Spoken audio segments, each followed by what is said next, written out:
This is the Cinematography for Actors podcast. More than a podcast, CFA is a vibrant community devoted to bridging the gap between talent and crew. Each week, our show offers transparent, insightful conversations with industry leaders. We unveil the magic behind the scenes, from candid discussions about unique filmmaking processes to in-depth technical exploration. Join us in unraveling the intricacies of filmmaking one episode at a time. It's more than just cameras and lenses over here. We aim to inspire, educate, and empower as we peel back the curtain on the art of effective storytelling. Thanks for joining us. Thanks. All right. As a DP, I know purchasing gear can kind of be a nightmare. Whether you're talent or crew, finding technical solutions to any of your problems can be very challenging. And what's even harder is knowing where to go. So we have an answer for you. Head over to BandPro, one of our incredible sponsors here at CFA. Whether you're looking for high-end cameras and lenses or looking for guidance on what is needed to get started on this equipment journey of yours, BandPro has the gear and team that you need to thrive in your own career. They are the exclusive representative of Ingenue's complete cinema line for all of North and South America, and their customer support is fantastic. Not only do they have a great team to answer any product question you might have, but they also have a talented team of in-house technicians that you can actually talk to get your equipment back up and running. Which is really important, especially if you're on set. So, yeah. Bonus. Go to bandpro.com or stop in at their location in Burbank, and please make sure to say hi from CFA because we love them so very much. Us. Yeah, hello. Thanks, everyone. Hey everybody, and welcome back to another episode of Cinematography for Actors. I'm your co-host, Brianna Wing, and I'm here with Florian Anderson. And we've got the filmmakers from Savi the Cat here. Will you help me read these out? Oh my God. Yeah, no, it's okay. We've got Bryan Tucker, our co-director, producer, writer, DP, and editor. We've got Ken Nsimbi, our main character and talent in the film, which is so great. We watched it this morning. And we've got Netsie Tjirongo, our co-director, producer, and writer. Welcome, you guys. Thank you for being here. Could you tell us a little bit about your film? Oh, absolutely. So we have Ken, our romantic lead, a Kenyan immigrant and a newlywed who has just married Kyla, who is a beautiful Black American woman and absolutely your standard issue cat lady. And Ken is working at a shelter for young adults when one day a youth brings in a box of kittens. And Ken decides, I'm going to surprise her with a kitten. But he doesn't know how to choose any because he has no experience with cats whatsoever. So he sticks his hand in the box of cats, and all of them but one are terrified.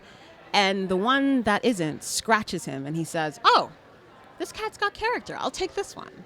And so he takes that cat home and surprises Kyla. And over the next year, that little kitten slowly but surely destroys their home, their lives, and almost their marriage.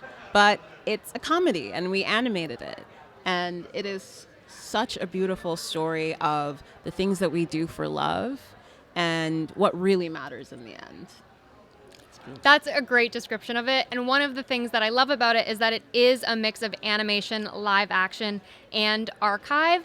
And I was watching it thinking this overarching theme of communication in a relationship. And for those of you that haven't seen it, I won't give anything away, but at the end, it really spoke to, if this is causing us to talk about this, what would this cause us to talk about? And it really became a beautiful moment of how couples interact and communicate no matter what is happening in their life. Just Savi happens to be the impetus in this case.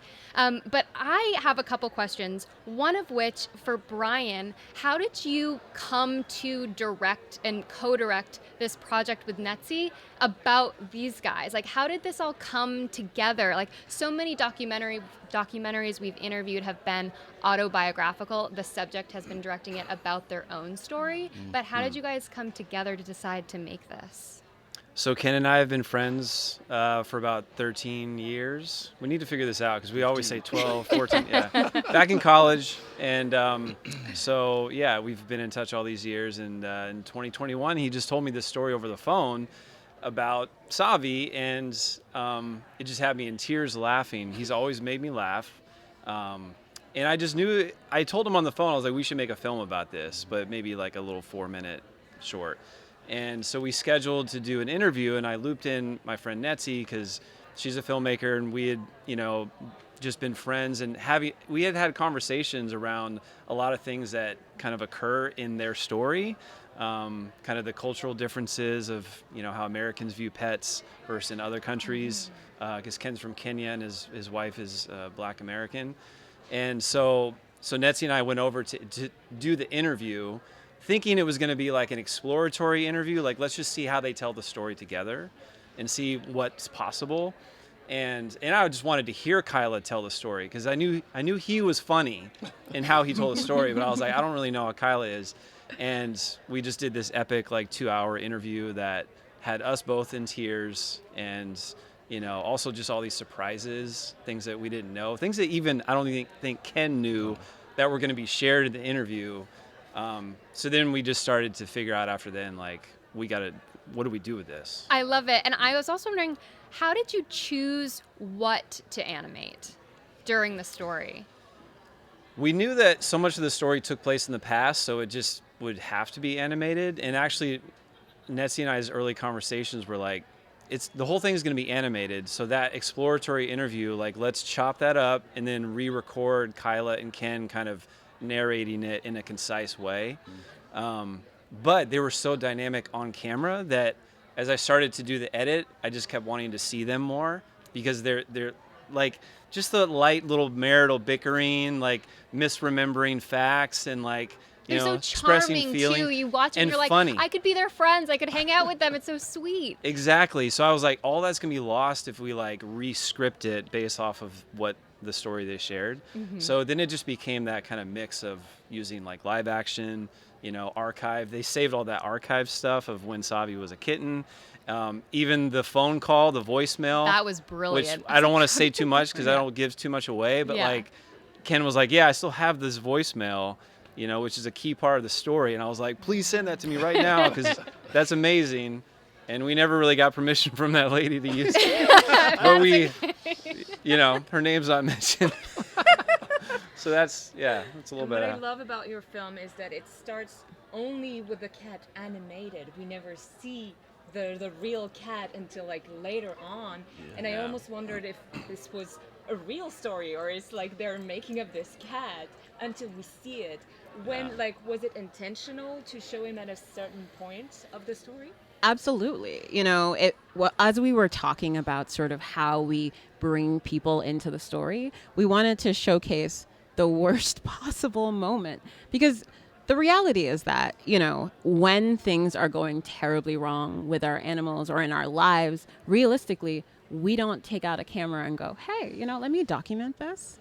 But it is that lowest moment so we can be brought into the story. We understand that this is coming, but it's sort of a bait and switch. Real life is always stranger than fiction, and especially in this story. So we wanted to give you something that teased you for perhaps one of the climaxes, but didn't give too much away. I love that. And Ken, what was it like for you having people retelling this tale that happened to you in real life? Was it weird in the beginning to have filmmakers come into your home and talk about this real thing that you experienced? Yeah, I mean, in relationship made it easy because Bryan and I go way back, 15 years, but I've told a lot of the crowds we've gone to at festivals that if I knew it would get this popular and this far, I wouldn't have said half the stuff that I said in just about, like you said, things came out.